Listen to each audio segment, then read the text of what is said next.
আমরা এসেছিলাম বিশেষ কাজে, সেখানে আমাদের দয়াময়দাকে পেয়ে গেলাম। বাঁকুড়া আসবো আর দয়াময়দার সঙ্গে দেখা হবে না সেটা হয় না।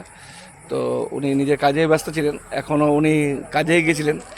বাচ্চাদেরকে মোবাইল থেকে দূর করার জন্য উনি কি বল ভলিবল ভলিবল কিনতে গেছিলেন, যাতে বাচ্চারা মোবাইলের থেকে দূর থেকে ভলিবল খেলা যেমন কিছু সময় দেয়, সেই চিন্তা ভাবনা করে।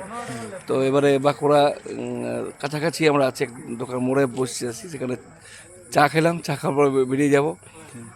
তো এই ধরনের চিন্তা ভাবনা মানুষ রাত্রেবেলা হয়তো আমরা ঠান্ডাকালে ঘরে কম্বলতে ঢুকে গেছি, কিন্তু দয়াময়দার চিন্তা ভাবনা দেখুন যে ভলিবল আনলে হয়তো বাচ্চারা, যে ছেলেরা যে মোবাইলে যে আসক্ত হয়ে আছে সেটা কিন্তু আর হবে না, সেটা কিন্তু খেলার দিকে কিছুটা ঝুঁকি বাড়বে, কি তাই তো?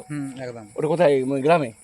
গ্রামের যে বাচ্চা বাচ্চা ছেলেগুলো যারা এখন মোবাইল গেমে আসক্ত হয়েছে, হ্যাঁ, তাদেরকে খেলার মাঠে ফেরাতে একটা ছোট্ট উদ্যোগ নিয়েছি। ভালো উদ্যোগ।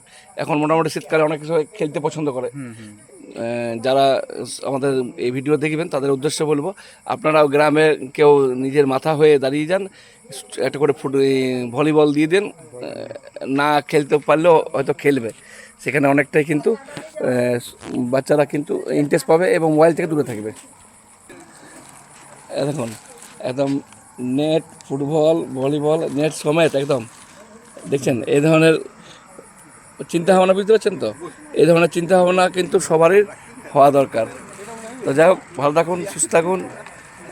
দয়াময়দাকে আমাদের সবাই চিনেন, মোটামুটি পুরুলিয়া জেলা সবাই চিনেন, বাঁকুড়া তো চিনবে কি। ঠিক আছে, আমরা রাত করবো না, ঘর ঘর বেরাবো।